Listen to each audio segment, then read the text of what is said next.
resumes, may we request the Honorable Sheikh Ibrahim Ali to lead us in the invocation.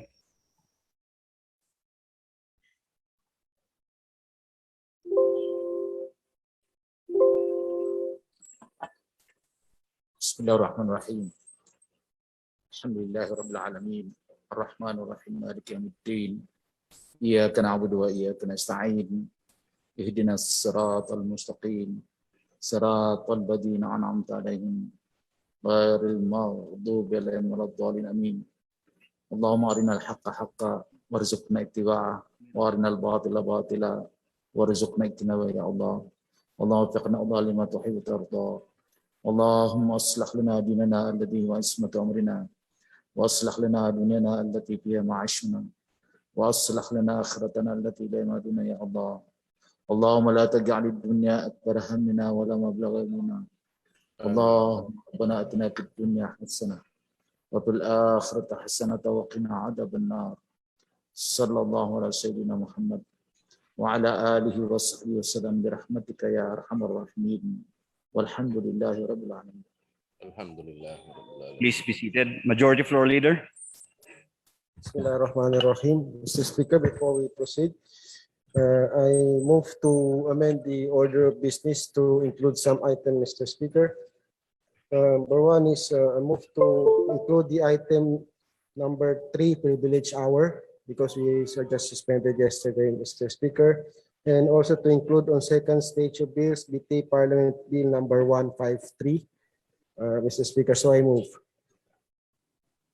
There's a motion to amend the agenda for the order of business for today, November 18, Rabi Al-Akhir 1443, November 18, 2021, to include the privilege hour, and in the fourth item, the second stage of bills, the second reading or the sponsorship speech of BTA Parliament Bill number 153. Is there any second?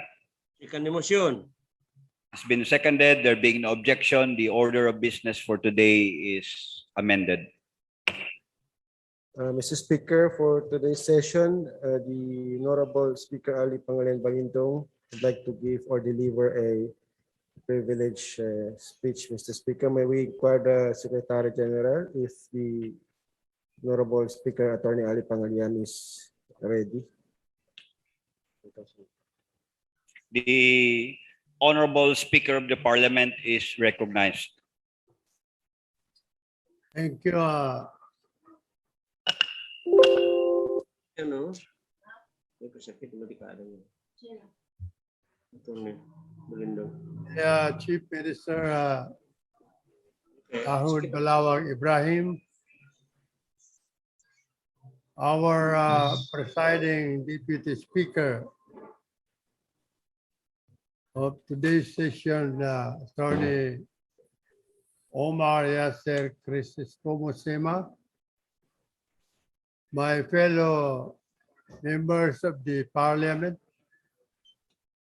ladies and gentlemen, Assalamu alaikum wa rahmatullahi wa barakatuh.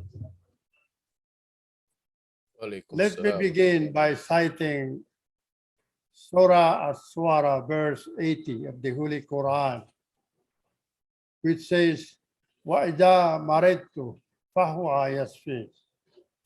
And when I am ill, it is He, Allah, who cures me.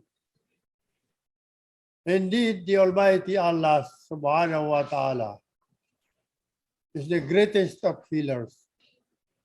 Nothing is impossible for Him.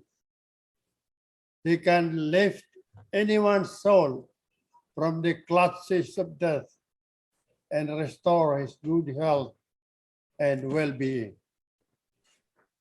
This is what I have experienced 2 months ago, when I was unfortunate enough to be afflicted with the dreaded COVID-19 virus last August. I have never felt so weak as I thought I must have already reached my last days. As I struggled, it brought me to a realization. The Almighty Allah has other plans for me, and this is nothing but a quandary. After I began to exhibit symptoms of the virus, like splitting, headache, fever, then nausea, loss of taste, and worse, so much difficulty moving as I struggled with breathing. It was maddening. I couldn't even understand myself speaking. Before the worst conditions set in, I decided to subject myself to an RT-PCR swab test. Even when I tested positive, I still felt confident then that it will be a mild case because I had already been vaccinated. But a few days after, my symptoms worsened, and I felt that my strength is slowly leaving my body.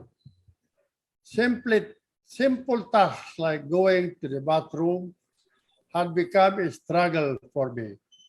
That is when I found difficulty breathing and I felt pain all over my body.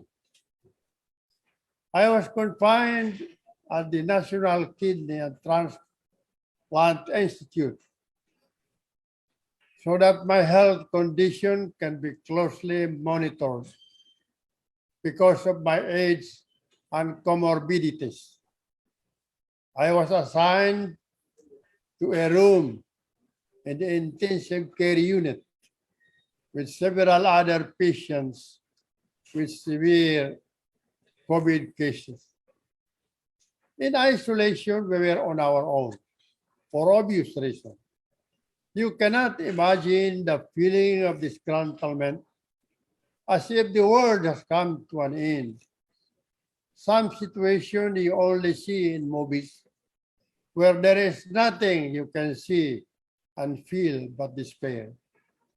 Not one of our loved ones were with us to touch our fatigued bodies or whisper words of encouragement. And this made our confinement more unbearable.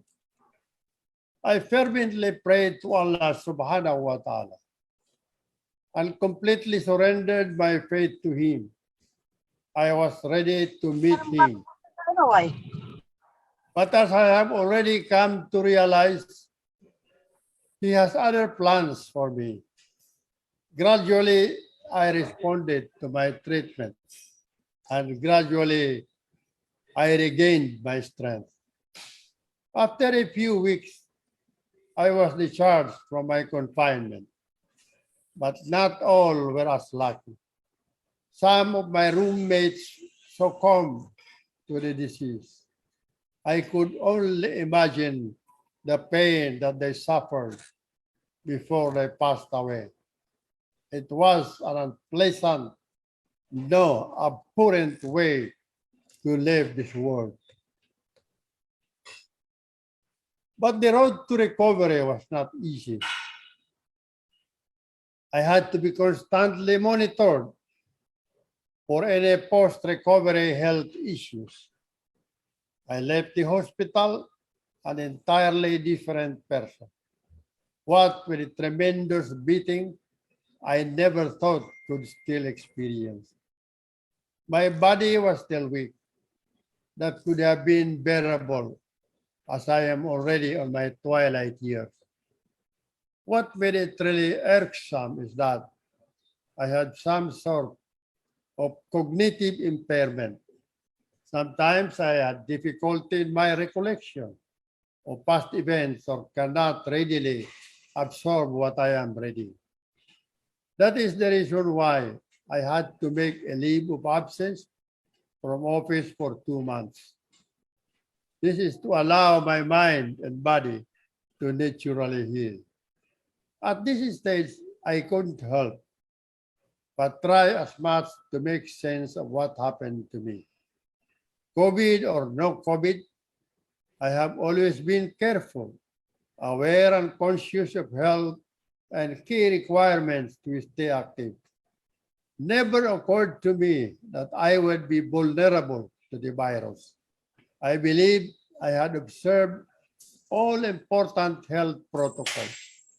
Still, don't ever consider yourself that privilege as to be exempt from this dreaded virus. For those who try to belittle the virus and treat it as an ordinary illness, my advice is do not tempt fate. You don't know how your body will react to the virus until it is within your whole system. Fortunately, I was already inoculated. My symptoms would have been worse if I were not. Or worse, I would not have lived to tell you my story today. In this light, I would like to remind you, all my beloved colleagues, that we all have a part in fighting this dreaded disease. And our greater enemy is not the lack of resources, but the lack of awareness. The complacency of the people towards the virus, especially now that cases are on the downtrend, all the more that we should be extra conscious and extra careful as if it is quite dangerous. Everyone now seems to have a false sense of security. Everyone is eager to get back to their normal lives, that they seem to forget that the virus is still within our midst, surviving and waiting for another chance to strike back. Look beyond the community and the country.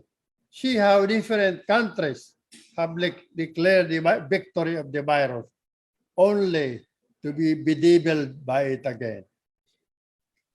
The experiences of most advanced Western countries could teach us a lesson. Despite having the highest rate of anti-COVID-19 vaccination, they again experienced a dangerous surge in COVID-19 cases. The main culprits are under-vaccination, people's complacency, and relaxation of public health measures. We cannot afford to be driven back in our fight against COVID-19. We must be proactively involved in the crusade. It is our obligation to spread awareness to our people, especially on the aspect of vaccination. We should educate them about the benefits of vaccination and dispel the myths that prevent them from taking it. Because at this point, vaccination is still our best hope to finally rid our people and nation from this scourge. Finally, my colleagues, let me also take this opportunity to request our colleagues to expedite the passage of the Appropriations Bill, which is essentially the byproduct of the comprehensive budget expenditure program. Our budget for fiscal year 2022 has been thoroughly studied by technical experts from all the ministries of the interim government. I am certain that it is in accordance with our shared objectives and policies that promote the welfare of our people. Be that as it may, the Parliament is not prevented from exercising its oversight function over all matters that pass to it for deliberation and enactment. Let us work together to refine, finalize, and approve an appropriations bill that our people truly deserve. Wassalamu alaikum wa rahmatullahi wa barakatuh. Walaikum salam. The Secretariat is directed to kasama ang isang kamag-anak o kapitbahay, ngunit hindi naaalagaan ng maayos. Batang sa pilitang nagtatrabaho, kumikita lamang upang may pangtustos sa kanyang pangangailangan at para makatulong sa kanyang pamilya. Bata na walang nag-aalaga at kulang sa atensyon at walang nagbibigay ng gabay, kaya't siya'y maaaring humantong sa pagsapi sa mga grupo ng mga ekstremista. Mga batang pinagkaitan ng pangunahing serbisyo kabilang access sa edukasyon at serbisyong pangkalusugan. Itong kwento ng mga batang nawalan ng magulang, batang walang nag-aalaga at nagmamahal, dama natin ang kalungkutan at kahirapan ng kanilang buhay. At dahil sa mga batang ito at ang mga bata pang naulila, masasabi natin isa sa pinaka-vulnerable na sector mula sa ating rehiyon na kinakailangan lamang bigyan ng pansin ay ating mga kabataan.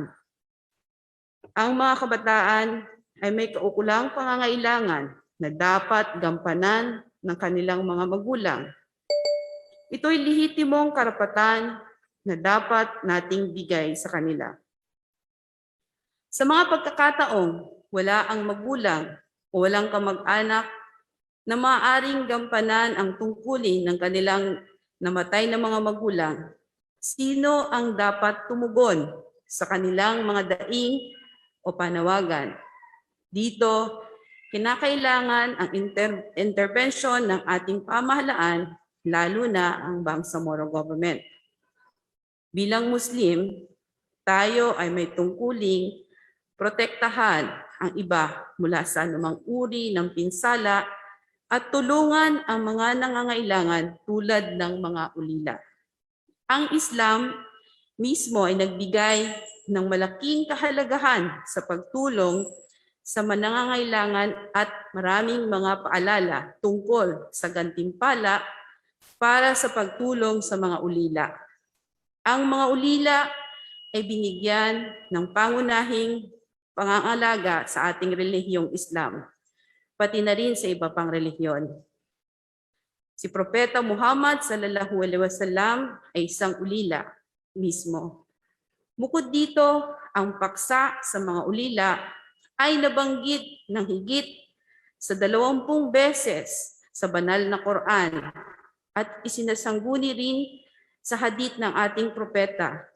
Ayon sa hadith ng Propeta Muhammad sallallahu alaihi wasallam na nabanggit sa Sahih Al-Bukhari, ako at ang pag-alaga ng ulila ay magkasama na papasok sa paraiso.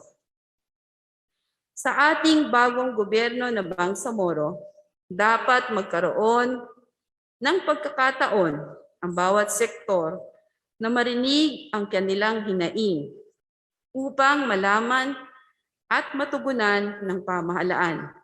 Ito ay kinakailangan para sa paggawa ng mga tumutugong proyekto at mga batas. Ang isa sa mga pangunahing prioridad ng ating tanggapan ay ang mga bata at batang ulila, ang orphans and children. Pinangunahan ng ating opisina kasama ang ating mga partners ang maraming hakbang sa paglilingkod sa ating ulila at bata tulad ng Siap Kuwata Ilo Outreach sa home base at center base ng mga orphanage maging sa loob at labas ng rehiyon. Isa pa ay ang Siap ko mga Wata at Siap ko mga Torel. Ito ay ilan lamang sa ating mga inisyatibo upang matugunan ang pangangailangan ng mga bata at batang ulila. Tayo ay naniniwala na sa pamamagitan ng ating pakikilahok at pakikipagtulungan, maaari nating mapabuti ang ating serbisyo at mga hangarin upang matugunan ang alalahanin ng mga batang ulila sa pamamagitan ng pagbibigay ng mas konkretong programa at di hamak na mas epektibong batas. Kamakailan po ay nagsagawa tayo ng Care for Orphans Public Consultation in aid of legislation sa buong rehiyon kasama po ang Asia Foundation. Ang unang konsultasyon po ay ginanap sa Lanao del Sur noong Marso 2021, sa Maguindanao noong Mayo 2021, at sa lalawigan ng Basilan, Sulu, Tawi-Tawi sa buwan ng Hunyo at Hulyo. Ito ang aming hakbang upang mapalawak ang abot ng aming konsultasyon at makuha ang mas mahusay na larawan ng sitwasyon ng mga ulila sa buong rehiyon. Nais naming marinig mula sa kanila ang iba't ibang isyu, problema at hamon ng mga ulila. Direktang mula sa mga stakeholders, partners, individual o institusyong sumusuporta sa kanila. Base sa lumabas sa ating mga konsultasyon, ang mga pangunahing issue at problema nila ay ang sumusunod. Una, kakulangan ng konkretong datos tungkol sa ulila sa loob ng ating rehiyon. Pangalawa, ang problema at suliranin tungkol sa pamantayan ng mga ipapatayong toril or madrasa institutions. Pangatlo, limitadong suportang pinansyal at tulong sa mga ulila tulad ng pag-access sa edukasyon at serbisyong pangkalusugan. Pang-apat, kakulangan ng suporta sa pangangasiwa ng mga ulilang nakabase sa bahay at yung nasa Torel Learning School or madrasa. At panglima, ang isyo tungkol sa kanilang seguridad at hustisya. Ayon na rin sa pag-aaral ng Children of War, Rapid Needs Assessment of Orphans in Muslim Mindanao, sinuportahan ng Asia Foundation kamakailang 2020, kasalukuyang walang mga orphanage o tirahan na accredited ng MSSD or DSWD sa Bangsamoro. Sa halip, maraming mga batang ulila na Muslim mula sa Mindanao na tinulungan ng DSWD noon na pinroseso ang kanilang papeles ay madalas na pinapadala sa mga orphanage center sa labas ng BARM o sa Maynila. Ang suliranin na ito ay dapat isa sa prioridad na kinakailangan tugunan ng ating pamahalaan. Sa pamamagitan ng pagtatayo ng orphanage center at pagbibigay sa kanila ng suporta, ay makakapagbigay ang pamahalaan natin, Bangsamoro, ng masigit na positibong epekto sa buhay nila. Ito ay ilan lamang sa rekomendasyon mula sa aming konsultasyon. Ang mga sumusunod. Una, magdisenyo ng isang holistic at inclusive na komprehensibong programa para sa widows at orphans, tulong sa pinansyal at suporta sa mga bata at sa institusyon tulad ng mga toril at madrasa. Pangalawa, mga bata ay kinakailangang magkaroon ng proteksyon mula sa pang-aabuso. Pangatlo, siguraduhin ligtas sa anumang kapabayaan at karahasan ang mga bata. Pang-apat, palawakin ang serbisyong pangkalusugan at edukasyon, pagbibigay ng oportunidad at pangkabuhayan sa mga pamilya o tagapag-alaga ng mga batang ito upang mapabuti ang kanilang kondisyon at pamumuhay. Sa huli, ang maigting na pagpapatupad ng batas patungkol sa mga karapatan ng mga bata. Ang buwan ng Nobyembre ay kinikilala bilang buwan ng mga bata. Ang tema para sa taong ito ay New Normal na walang iwanan. Karapatan ng bawat bata ay ating tutukan. Bilang isang kawani, kasapi ng gobyerno, sabay-sabay po nating itaguyod ang karapatan ng bawat bata. Tayo ay may tungkulin na alagaan at protektahan ang kanilang karapatan bilang bata sa pamamagitan ng pagbibigay ng pangunahing atensyon upang matugunan ang kanilang pangangailangan. Palagi po nating isaisip, ang mga bata ay isa sa pinakamahalagang parte ng ating lipunan sapagkat sila ang pag-asa ng ating bayan. Sa pamamagitan ng pagtulong natin sa kanila at pagbibigay ng atensyon, ay siya na rin nating pagtulong upang mapabuti, mapaganda ang kinabukasan ng ating susunod na henerasyon. Magandang hapon muli sa inyong lahat at wassalam. Thank you very much, Mr. Speaker. Can I also manifest that it be included in the records? Yeah, the Secretariat is directed to include in the records and the journals for today's session the privileged speech of MP Maysara Dandamon Latit. To reiterate the privilege, we are also asking that the speech of the speaker be included, particularly the call for vaccination and the passage of the Bangsamoro Appropriations Act. Majority Floor Leader. 1 minute suspension.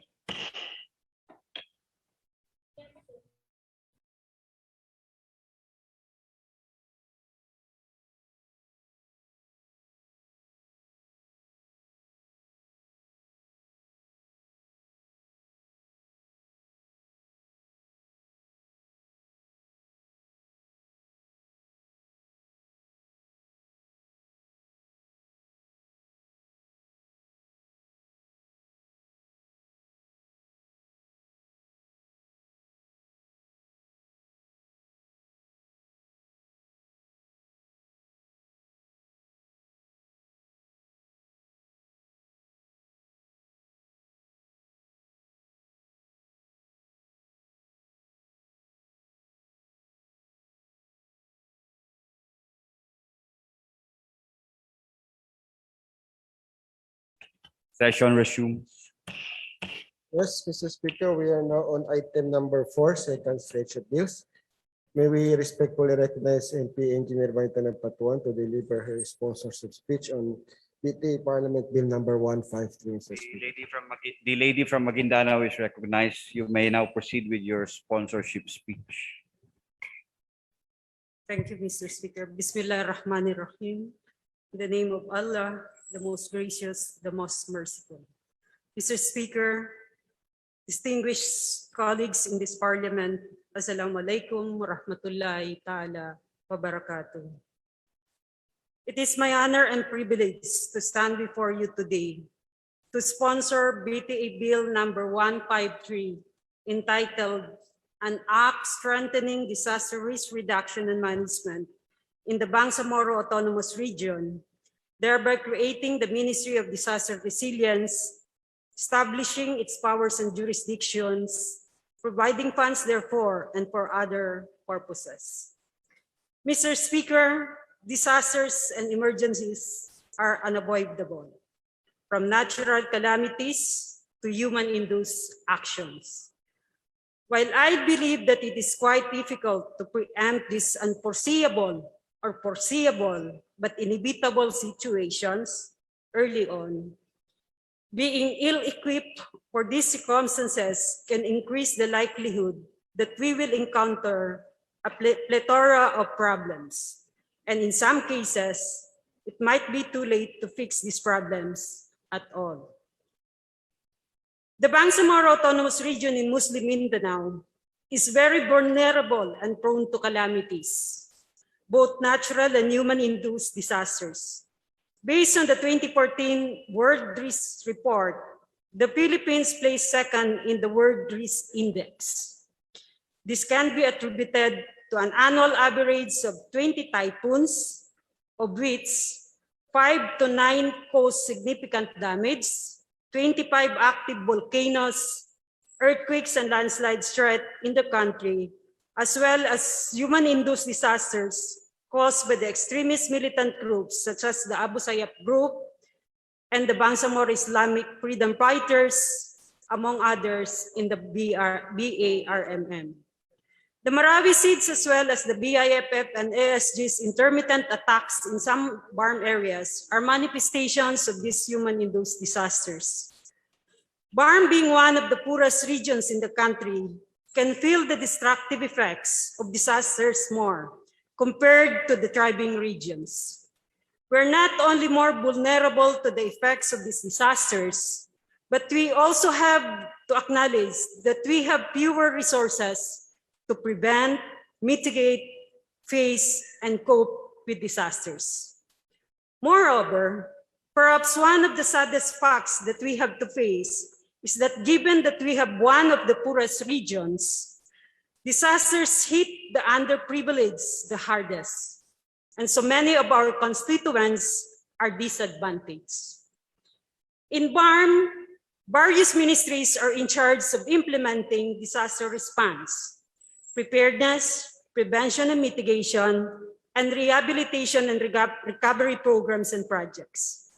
But there is not one single devoted or focused ministry on disaster risk reduction and management working towards building disaster resilience in the Bangsamoro region.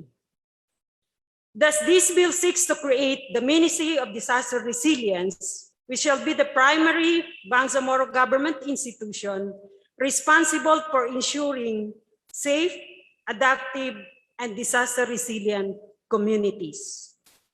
It shall lead the crafting and implementation of comprehensive and strategic frameworks and plans to reduce the risk of all types of natural hazards and effects of climate change, and manage the impacts of disasters with the primordial goal of saving lives and minimizing damage to property.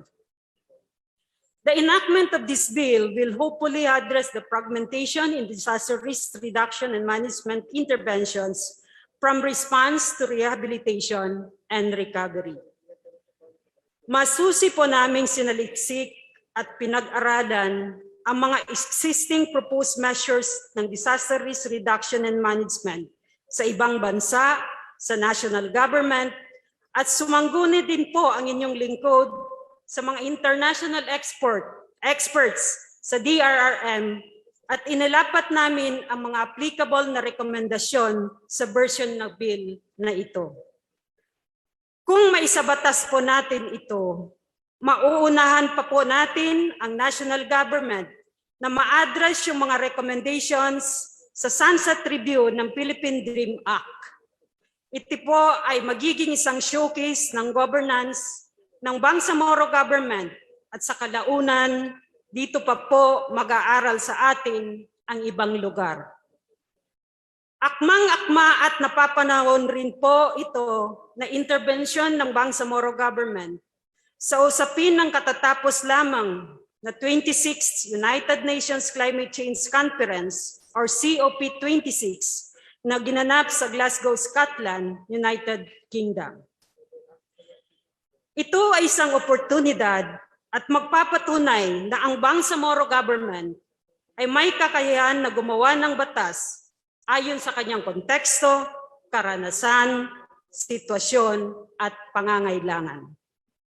Mr. Speaker, investing in preparedness and prevention and mitigation are key to manage climate and disaster risks and pandemics.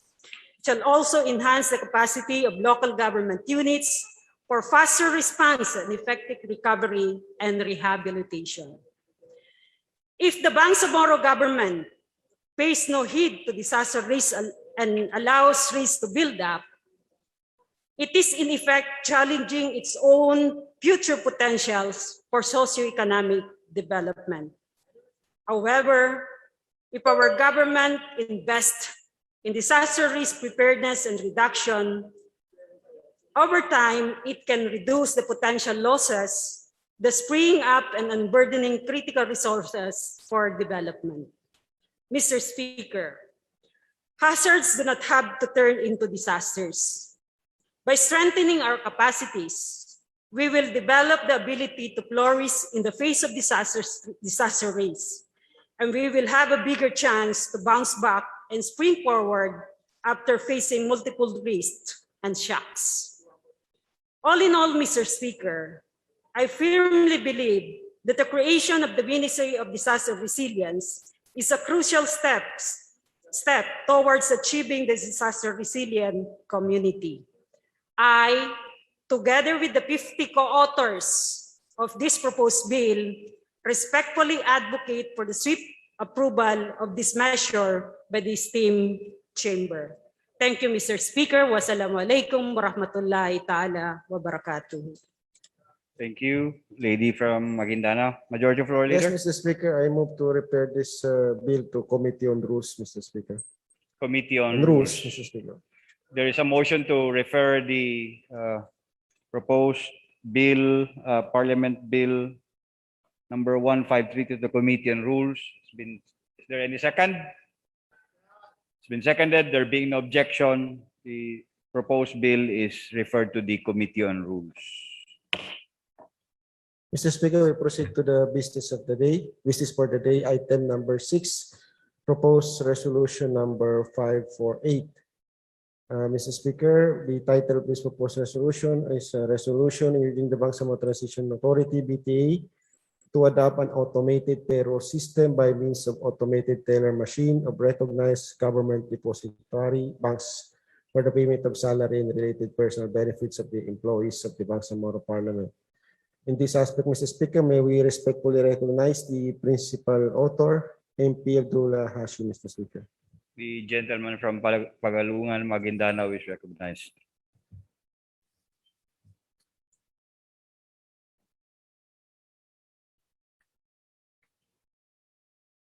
Our Chief Minister Ahod Ibrahim,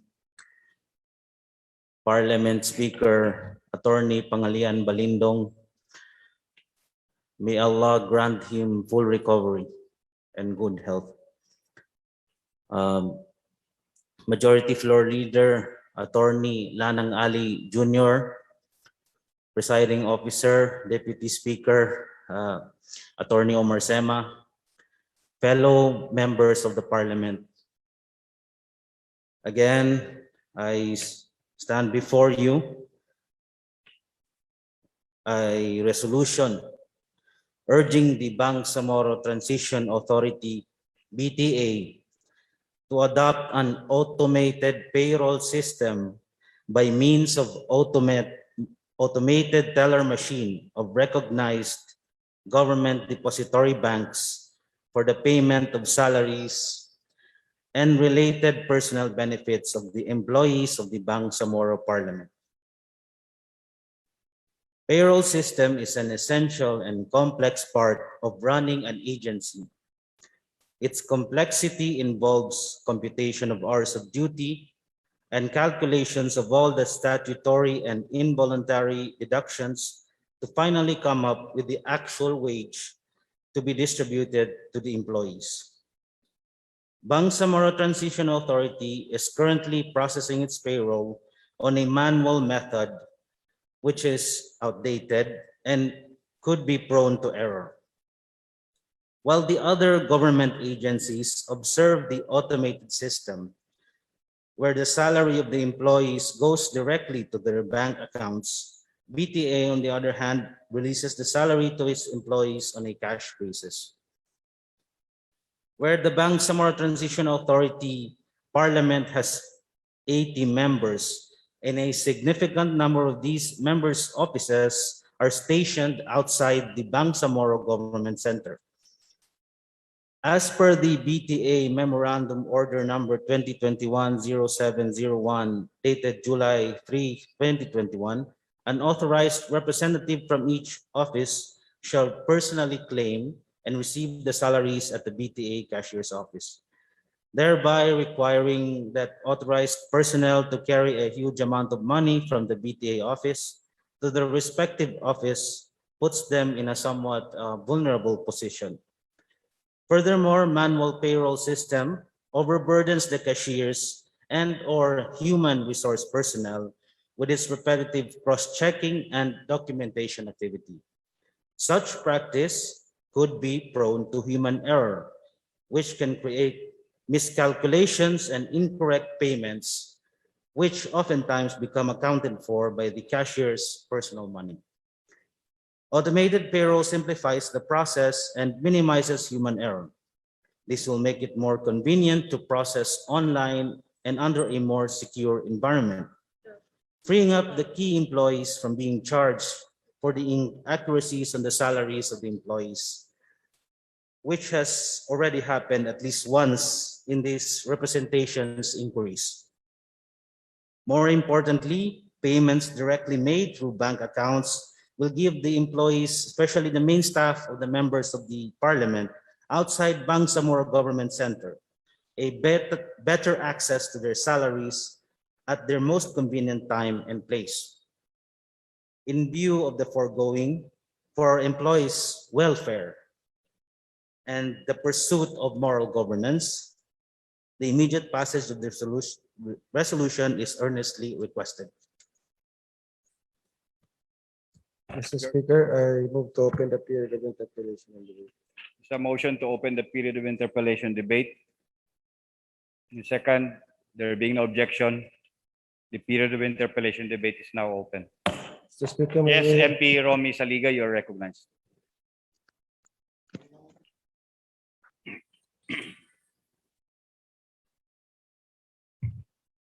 Just one clarification, Mr. Speaker, with the proponent, if she is willing to respond. Yes, Mr. Speaker. Yes, though I heard it from the sponsorship speech, but I just want to clarify from the proponent what he is referring here as employees, because I think there are two types of employees that we have in the Parliament: the COS or contract of service, or those who are holding temporary positions, and the permanent ones, the coterminous positions. Are all of this included in this terminology employees, Mr. Speaker? Actually, Mr. Speaker, it is intended that the wording is general, but we are prioritizing, of course, the permanent employees and perhaps the main staff of the MPs. With that, Mr. Speaker, I might have some proposed amendments in the amendment stage, Mr. Speaker. If the proponent is willing to specifically mention those permanent staff of the employed in the Bangsamoro Parliament, Mr. Speaker. I am open to the to suggestions and amendments. Duly noted. Any other interpellator? Yes, the lady from Maguindanao. I recognize already the lady from Maguindanao. We will recognize you later. Related, thank you, Mr. Speaker. If just a clarification, if the proponent wants to answer it. Yes, you may proceed. Yeah, thank you, Mr. Speaker. This is a policy, proposed policy of the BTA Parliament, and we are zeroing into the employees, and perhaps it includes already the MPs, because we're talking about the salaries. But if it's a regional policy, why focus this policy only to the BTA and not to the regional government's bureauccy? Mr. Speaker. Yeah, the gentleman from Pagalungan. My only answer is I am open to any suggestions to further improve the resolution.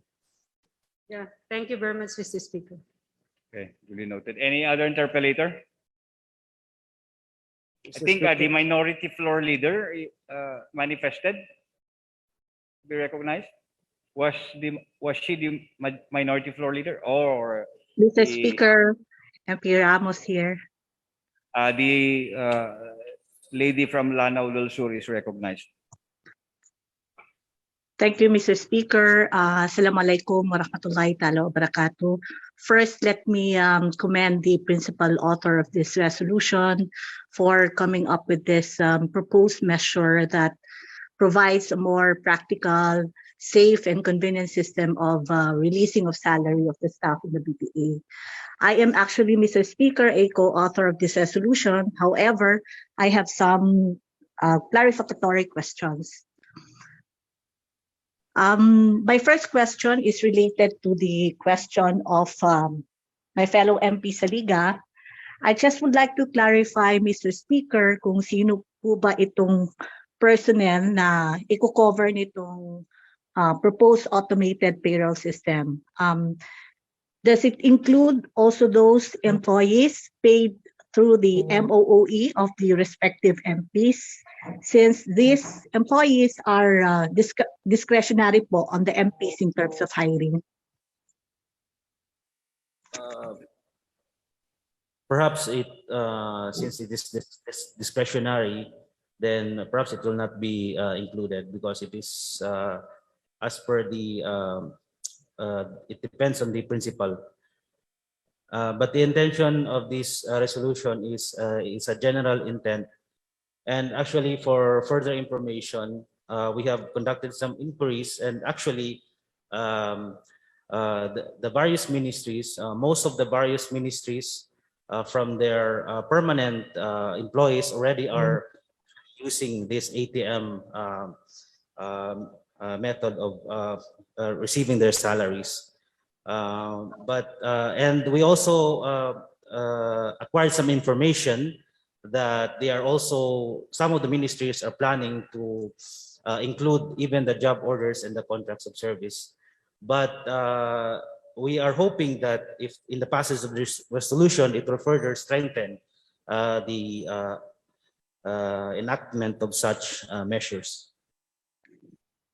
Thank you, Mr. Speaker. But just to clarify po, you are saying that this resolution refers only to those permanent regular staff of the BTA na hindi po kasama doon yung mga job orders or contract of services. Just to clarify, Mr. Speaker. Again, Mr. Speaker, it is intended to be generally worded, and it could depend on the ones who will implement this policy. With that, Mr. Speaker, I may have some proposed amendment later during the period of interpellation, period of amendment. My second question, also just to clarify, because in the dun po sa proposed title po ninyo, it is mentioned there that the proposed payroll automation is for the payment of the salaries and personnel-related benefits. May I know po, ano po itong mga related benefits that you will cover in the payroll automation?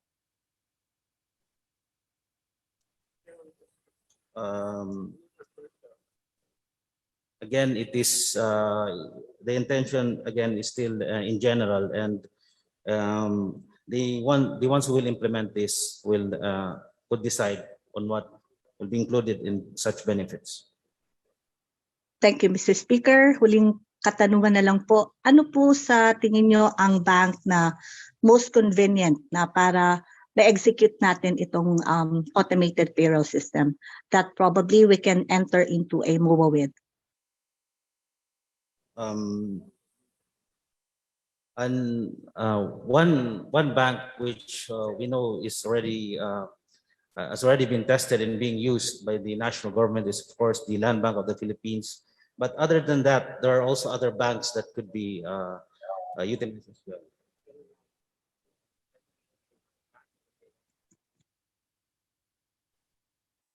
Yes, Mr. Speaker, that would be all.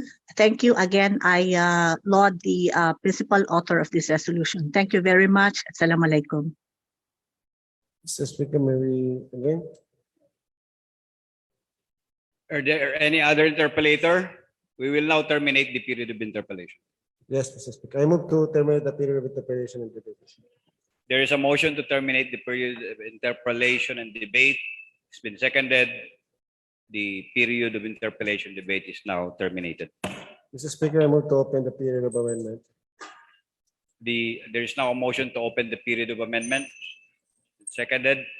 No objection. The period of amendment is now open. Mr. Speaker, I have a proposed amendment, Mr. Speaker. Can you just please type in your proposed amendment to this? Okay, Mr. Speaker. Thank you. May we respectfully recognize MPs from Mesa Liga. Yes, so the title, Mr. Speaker, may the Secretary keep on the screen? Yes, on the title, to zero in this resolution to regular or permanent staff of the Bangsamoro Transition Authority. So on the term employees, so regular and permanent employees. Before the word employees on the title.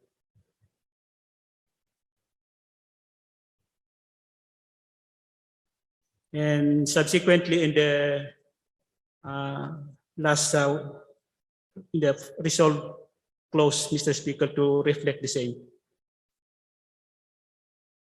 That's my only proposal, Mr. May Speaker. I ask the question, what do you mean by regular? Regular, meaning the coterminous staff we have, Including the coterminous. including the permanent staff. Is there no like priority in the order? Would it be Permanent, not be maybe, and permanent regular and regular? Yes. Thank you. The proponent, what can you say about the proposed amendment? I would like to clarify again, what does the proponent of the amendment mean by regular? These are permanent plantilla position staff employed in the parliament, each member of the parliament. They have the 9 regular staff. They are coterminous and plantilla staff. And maybe in other offices, we have the permanent, those who will stay unless they are removed for cause. So there's a regular, permanent, and permanent staff. Employees, I mean. Is the coterminous staff also included Yes, it is. in the? I accept, Speaker. Thank you. The Secretariat, please take note that the proponent has accepted the proposed amendment. MP Bahinta ng Patalis. The lady from Maguindanao, do you have any proposed amendment? Yes, Mr. Speaker. Mine is building on the statement of the proponent that this is intended to be generic policy, and we leave it to the ministries and offices to prioritize whether they go first the permanent and the contract of service and the job order. We leave it to them. But my proposal, Mr. Speaker, is since this is a regional policy, will not focus it only to the BTA Parliament, but instead we will focus it. We will capture all the bureaucracy, Mr. Speaker, and thus my proposal, Mr. Speaker, is a resolution urging the ministries and offices of the Bangsamoro government, to adopt an automated payroll system by means of automated teller machine of recognized government depository banks for the payments of salaries and related personal benefits of the employees of the Bangsamoro government. Bangsamoro government, not the parliament. And therefore, Mr. Speaker, on the first whereas, we need to change the amount of PS as mentioned here. We will leave it to the Secretariat to fill in the exact figure with regards to the PS amount for 2021, Mr. Speaker. And so with the prayer close, we will copy the title in the prayer close. Thank you, Mr. Secretariat, Speaker. take note of the suggestion of the amendment and the suggestion of the lady from Maguindanao. The proponent, what is your how do you respond to the proposed amendment? Mr. Speaker, is the proponent of the amendment, is the BTA included in the wording? Perhaps we need to include urging the BTA ministries and offices. Yeah.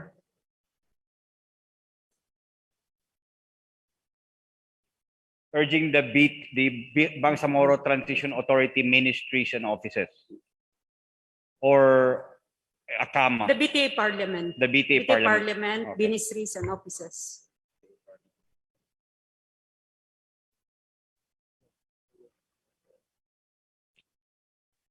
The proponent? By Mr. Speaker, by BTA Parliament, it also includes the organic structure of the BTA. Yeah. The original intent of your resolution, but I'm widening the coverage because this is a regional policy. So perhaps this captures the intent of the resolution, and I accept this, Mr. Speaker. Thank you, Mr. Secretariat, Speaker. take note. So we still retain the proposal of MP Romy Saliga as far as the adjective in the employees, meaning permanent and regular? Or have you amended already the proposal? Mr. Speaker, based on the premise that I've mentioned, we leave it to the concerned Agency. ministries and offices to prioritize. Okay. So I decided on this version, Mr. Speaker. You agreed with this. So Yes, the yes. proposed amendment of Romy Saliga is no longer considered. Yes, Mr. Speaker, in light of this new amendment, Mr. Speaker. Okay. Secretariat, take note. Mr. Any Speaker, other may amendment? we respectfully request MP Jam Ramos?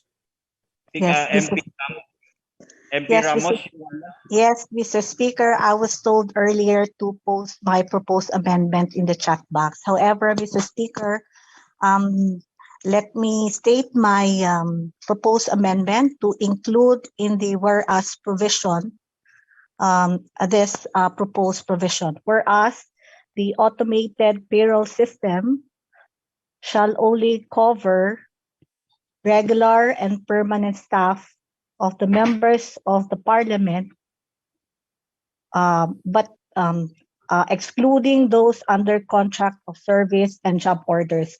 This was my original proposal. Wala pa po yung inaccept na proposed amendment ni MP Bay Intan. However, Mr. Speaker, with this development, I think I have to reword my proposed amendment to include BTA, Parliament, ministries and offices, excluding those under contract of service and job orders. Mr. Speaker, thank you.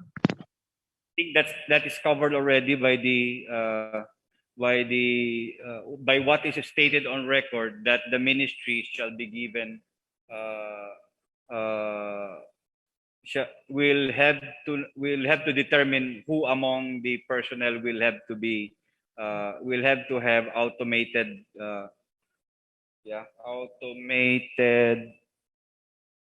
payroll system.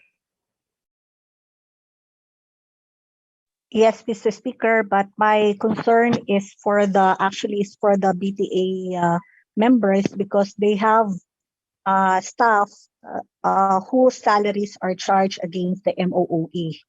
So I just would like to clarify that since these positions are discretionary in nature, maybe we could already clarify in this resolution that it should be excluded in the automated payroll system, Mr. Speaker, if the proponent would be amenable to it.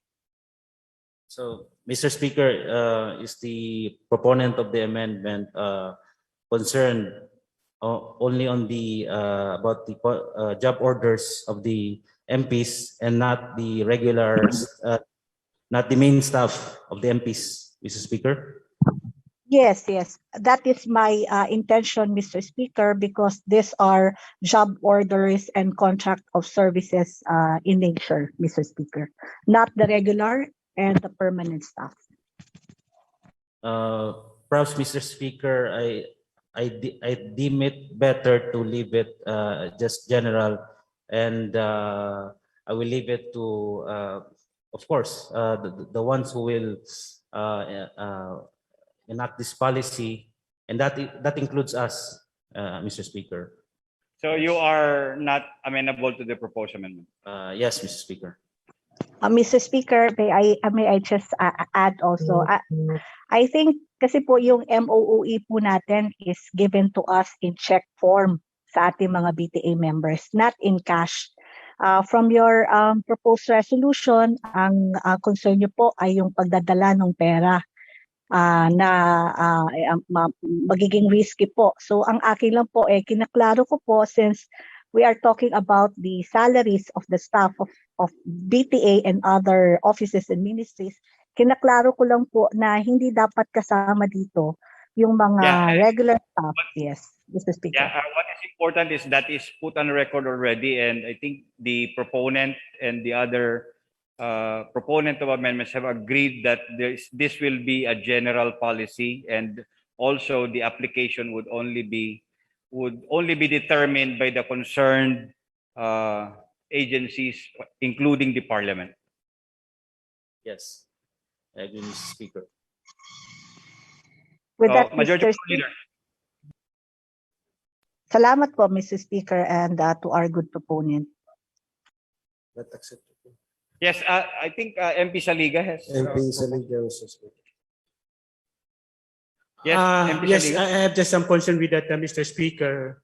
Considering like a job order maybe take 3 months or 6 months, so it would be inconvenient maybe for them to open an account for that just very short period of contract with the office. Secondly, I think it was also mentioned that Yeah, it is on record already that they are not included. yes, with that, Mr. Speaker, I have some other amendments, especially on the resolve further clause, Mr. Speaker, to specifically mention that the ministries or head of the agencies have the, shall we call it, prerogatives to prioritize. I think it would be good to reflect it here. Yes, that was suggested by the proponent, MP Bayintan. But we put it on as one of the resolve clause, Mr. Speaker. Yes, it will be included. Thank you.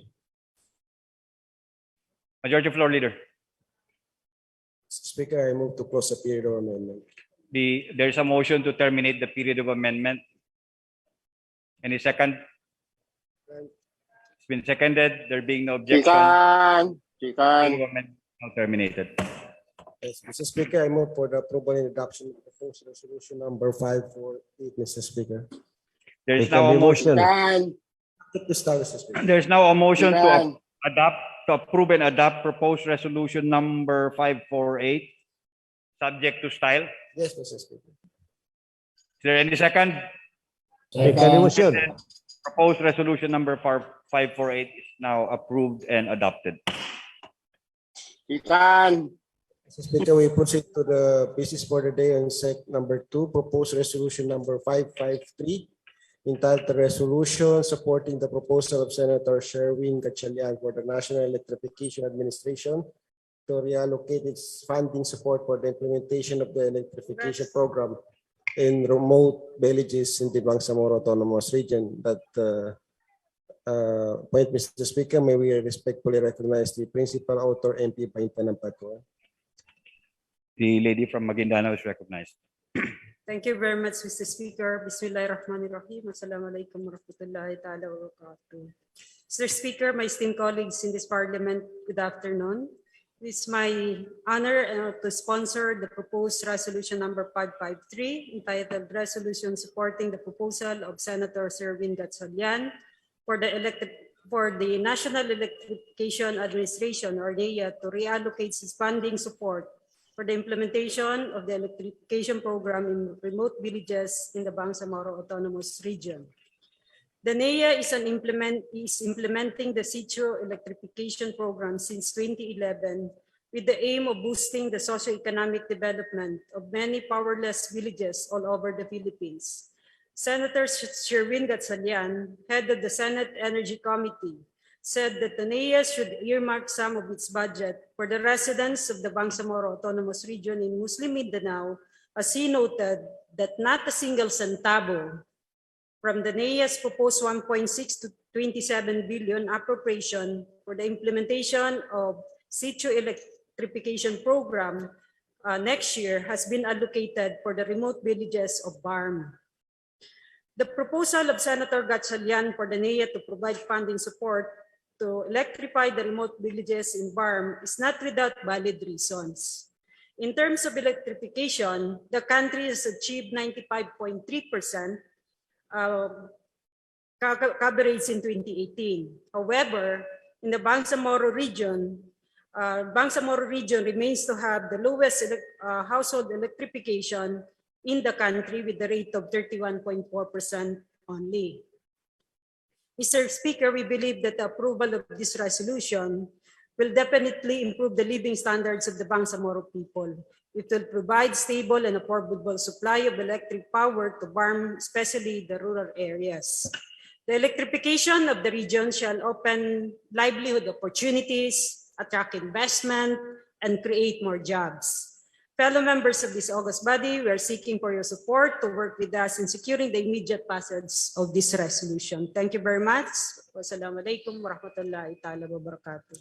Majority Floor Leader. Yes, Mr. Speaker, I move to open the period of interpellation. The period of interpellation debate is now open. May we respectfully request MP May Sara that Mr. Speaker. The lady from Tugaya, Lalong Sur is recognized. Thank you very much, Mr. Speaker. I would like to ask question regarding the proposal. Is the proposal of Senator Gatchalian in the form of a legislation?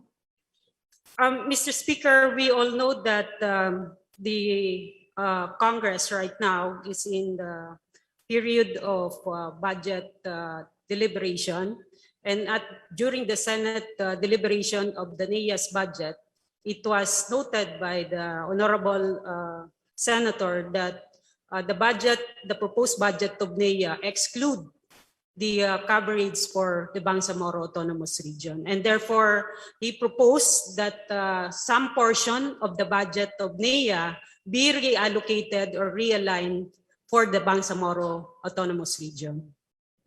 So it means that it would be included in the 2022 national budget in the GAA. Yes, Mr. Speaker, and that's why this is very important. The moment that we approve this, because they are still in the process of deliberation, this will help this will support the proposal of Senator Sherwin Gatchalian that indeed we really need that the arms should be allocated a portion of the budget of the NEA. In that case, Mr. Speaker, I am also a co-author of this very important legislation, and I move to approve this legislation also, Mr. Speaker, without prejudice also to the Bangsamoro establishing its own electrification administration. Secretariat, please take note that the lady from Tugaya, Maguindana was manifested Last to be question, included Mr. Speaker. in the among the co-authors. I believe that I'm already included, Mr. Speaker. A while ago, I saw my name. Yeah. Last question, Mr. Speaker. Is there also any plan in the future from the esteemed author to draft a legislation creating the National Electrification Administration for the a Bangsamoro Electrification Administration in the future? Thank you very much, Mr. Speaker. In fact, I have an accompanying resolution that urging the Bangsamoro government to allocate some portion to complement the situ electrification program. But furthering it into a bill, we can work on that.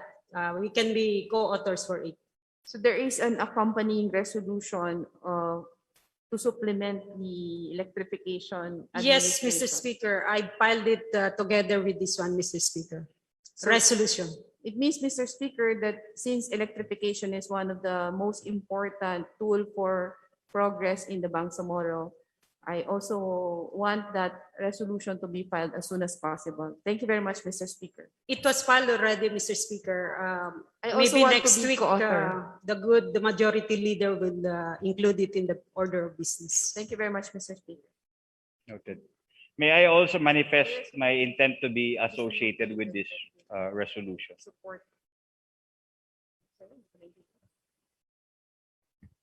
Yes, Mr. Speaker. Is there anyone member of the Parliament who would like to interpellate? If there is none, Mr. Speaker, I move to close the period of interpellation. There's now a motion to terminate the period of interpellation debate. Is there any second? There being no objection, the period of interpellation debate is now terminated. Mr. Speaker, I move to open the period of amendment. The period of amendments now open. Any proposed amendment to the proposed resolution? If there is none, Mr. Speaker, I move to close the period of amendment. There is now a motion to terminate the period of amendment. There being no objection, the same is hereby terminated. Mr. Speaker, I move for the adoption and approval of this proposal. There's now a motion to approve and adopt proposed resolution number 553, subject to You can. Been seconded. Proposed resolution number 553 is now approved and adopted by the Bangsamoro Parliament.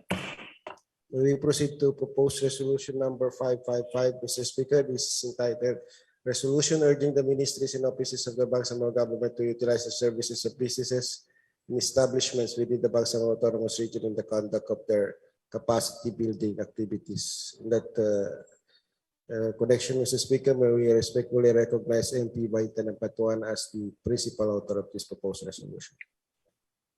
The lady from Maguindanao is recognized. Thank you, Mr. Speaker. Bismillahirrahmanirrahim. Assalamualaikum warahmatullahi wabarakatuh. Mr. Speaker, once again, my colleagues in this August Parliament, Assalamualaikum warahmatullahi wabarakatuh. It is again my honor and privilege to sponsor this proposed Resolution 555, entitled a Resolution urging the ministries and offices of the Bangsamoro government to utilize the services of businesses and establishments within the Bangsamoro Autonomous Region in the conduct of their capacity building activities. There are provisions in the BOL that talks about pursuing political, social, economic, social, and cultural development, and the effective use of economic resources and endeavor to attain economic development that will facilitate the growth and full employment, human development, and social justice. The COVID-19 pandemic has not only created an unprecedented health crisis, but also drastically affected the economy globally. The Philippines has not been spared from the effects felt in all regions, including the Bangsamoro Autonomous Region in Muslim Mindanao.